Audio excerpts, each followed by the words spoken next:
सोध्नुभयो। परमेश्वरले झट्से के गर्नुभयो? उहाँलाई उति बेला के गर्नुभयो? जवाब दिनुभयो, सिकाउनुभयो।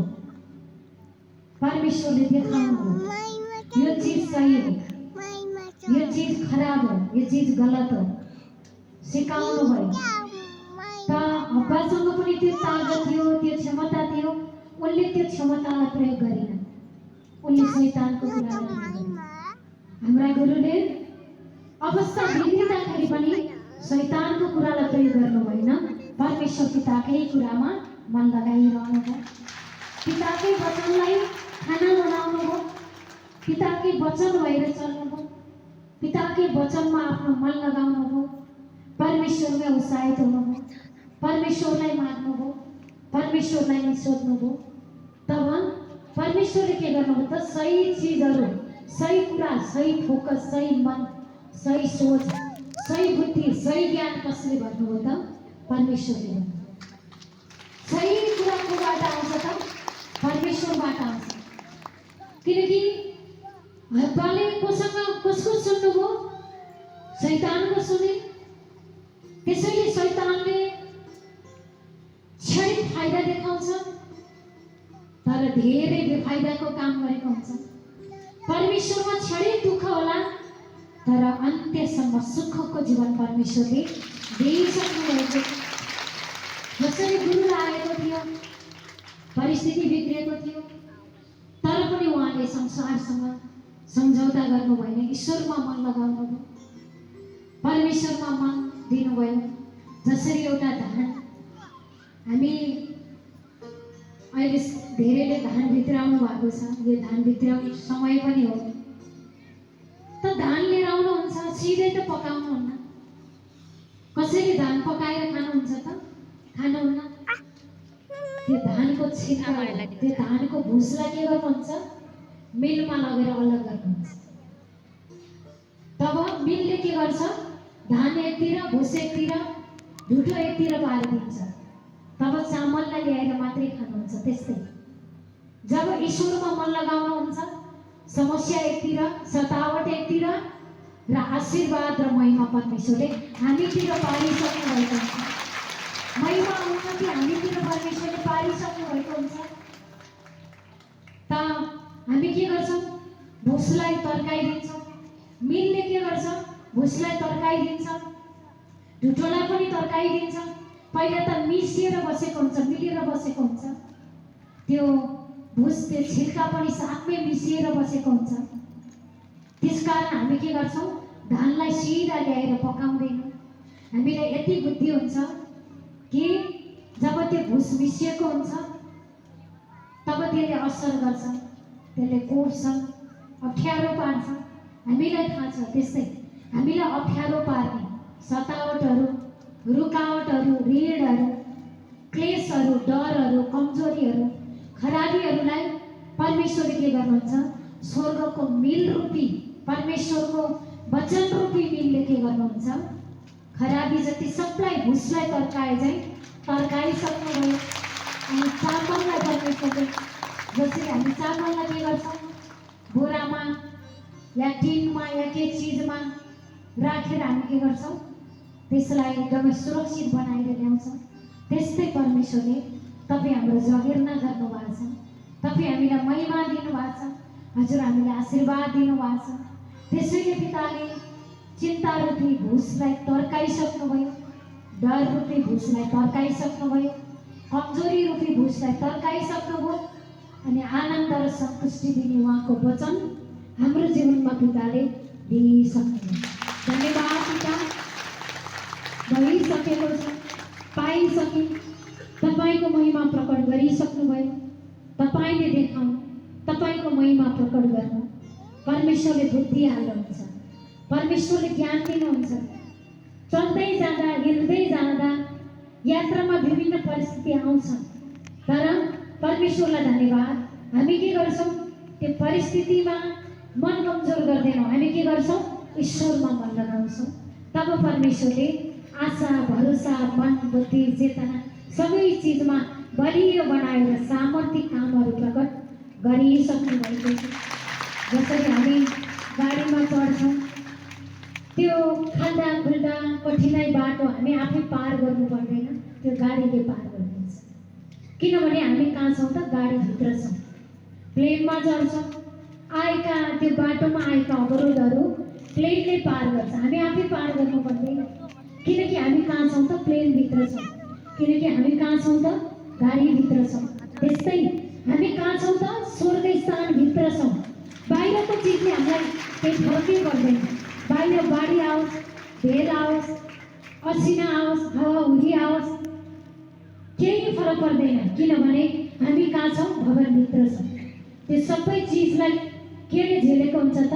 यो भवनले झेलेको हुन्छ, भवनले दिएको हुन्छ। त्यस्तै हाम्रा जीवनका सबै तनावलाई कसले लिइसक्नुभयो? परमेश्वरले। हामी कहाँ छौँ त? सुरक्षित यात्रामा छौँ। हामी स्वर्गका यात्रु, स्वर्गको परिभ्रमण गरिरहेका छौँ।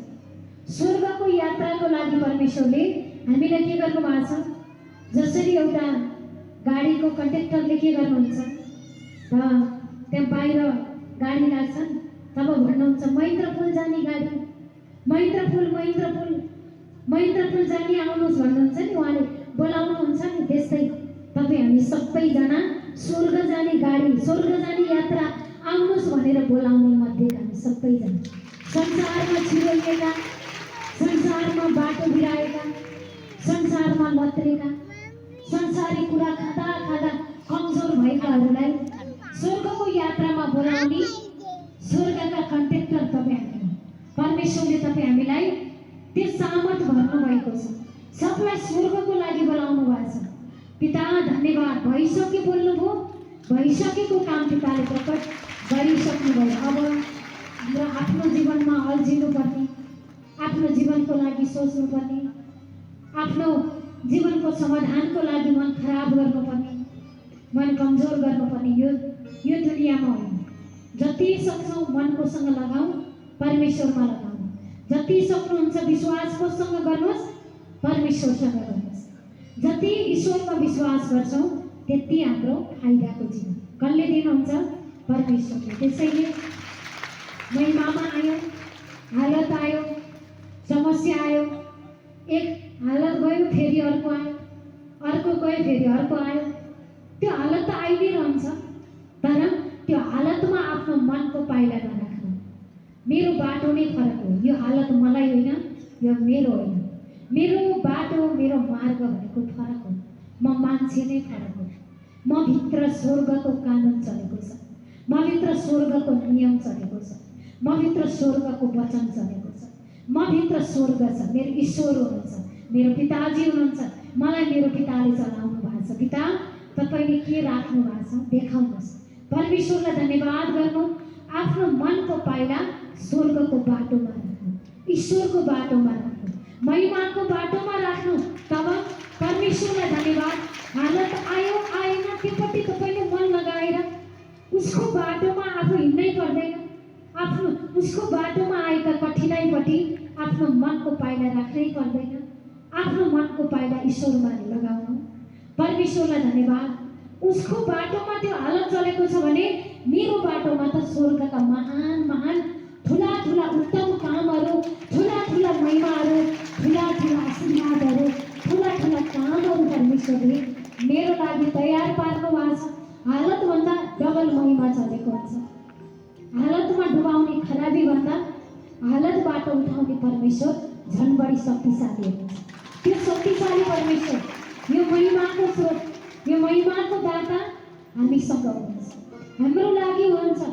दिन रात हामीभित्र पिताजीले काम गरिरहनु भएको छ। त्यसकारण परमेश्वरले हरेक समय भन्नुभएको छ, मेरो सन्तान नडराऊ, तिमी चिन्ता नगर, तिमी कमजोर नभऊ, तिमी नआत्याऊ, तिमी मन खराब नगर, किनकि तिम्रो लागि मैले पुरा काम गरिरहेको छु। मनको पाइला, विश्वासको पाइला मसँग राख। स्वर्गको यात्रामा छ। आउने कठिनाइ सबै जसरी गाडीले बोक्छ त्यस्तै मैले बोकेको छु। तिमी सुरक्षित छौ, तिमी आनन्दित छौ, नडराऊ। समस्या भनेको भ्रम हो, बाधा रुकावट भनेको भ्रम हो, महिमा भनेको रियालिटी हो। किनकि हामीभित्र ईश्वरले स्वर्गको त्यो उज्यालोमा राख्नु भएको छ। अन्धकारमा हिँडुल गर्नेलाई ठेस लाग्छ, अन्धकारमा हिँडुल गर्नेले आफूले आफूलाई नै चिनेको हुँदैन, तर हामी त उज्यालोमा हिँडुल गर्ने मान्छे। ठेस लाग्ने केही चिज छ भने सचेत भएर सजग रहेर हामी आफ्नो यात्रा तय गर्न सक्छौँ, किनभने हामी कहाँ छौँ त? स्वर्गमा छौँ। किनभने हामी कहाँ छौँ? अँध्यारो राज्यबाट उज्यालो राज्यमा सरिसकेका छौँ। उज्यालोमा हरेक कुरा देख्न सक्छौँ। त्यसैले ईश्वर परमात्माले आज स्वर्गका काम, महिमाको काम, उद्धारको काम, चङ्गाइको काम, आनन्दको काम, शक्तिको कामहरू पिताले हाम्रो अगाडि पारदर्शक तरिकाले आँखाले देख्ने गरी काम गरिसक्नुभयो। किनभने ईश्वर सत्य हुनुहुन्छ, परमात्मा मात्रै सत्य हुनुहुन्छ। उहाँले बोलेका कुरा 1000% पुरा नभई छोड्दैन। वचन दिनुभयो त बाटो पायौँ, चल्यौँ। धन्यवाद ईश्वर, महिमै महिमा, आशिषै आशिष, उद्धार नै उद्धार, सुधार नै सुधार परमेश्वरले प्रकट गरिसक्नुभयो। परमात्मालाई अनगिन्ती धन्यवाद गर्छु। यसो मसीहको नाउँमा यो सामर्थ, यो योग्यता, यो क्षमता जब आत्मा दिनुभयो तब आत्माको साथमा सब कुरा दिनुभएको छ। चङ्गाइ पनि यही आत्मामा छ।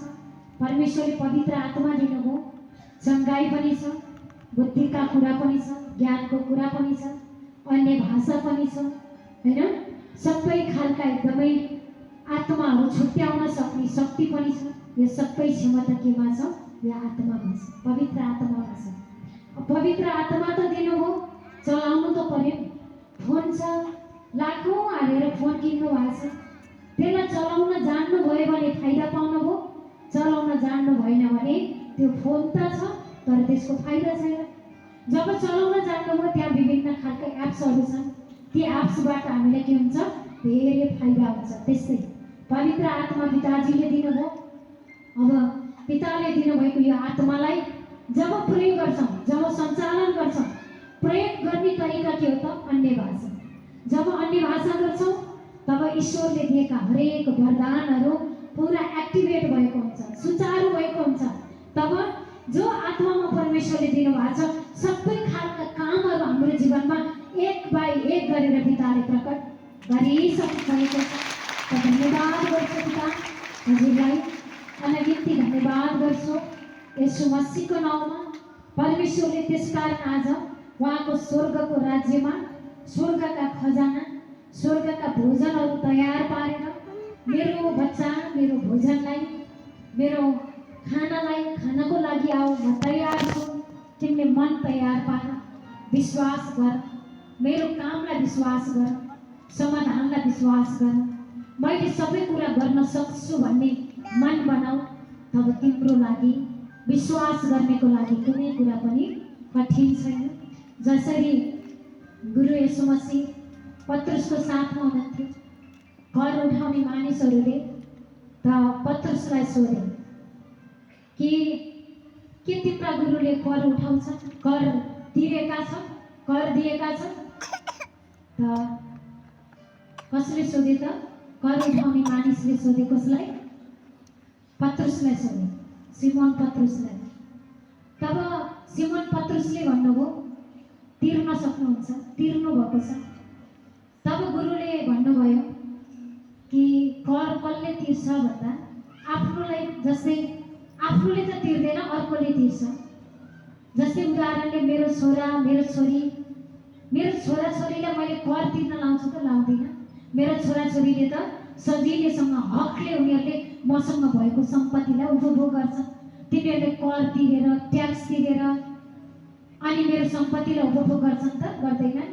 उनीहरूले त सजिलै पाउँछन्। त्यसले गुरुले भन्नुभयो म त मेरो पिताको आफ्नै सन्तान हो, मैले तिर्नु पर्दैन, तर पनि उनीहरूले माग्छन् भने म तिर्न तयार छु। गुरुले भन्नुभयो। तब पत्रुसलाई तिरौँ भने त्यहाँ पैसा छैन। कर उठाउने मानिसले कर तिर्नको लागि जिद्दी गरिरहेको छ।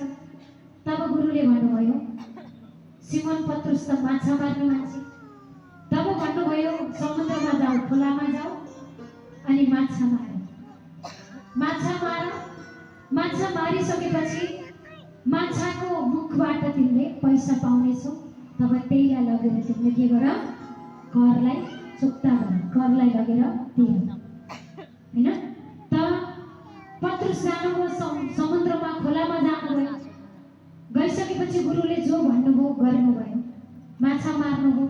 माछा मारेपछि त्यो माछाको मुख ठट्याएर हेर्दा सिक्कै सिक्का, चाँदीका सिक्काहरू कसले दिनुभयो? परमेश्वरले प्रकट गर्नुभयो हैन।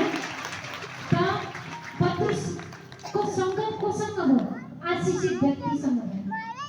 हाम्रो सङ्गत कोसँग? आशिषको स्रोतसँग, आशिषको मूलसँग।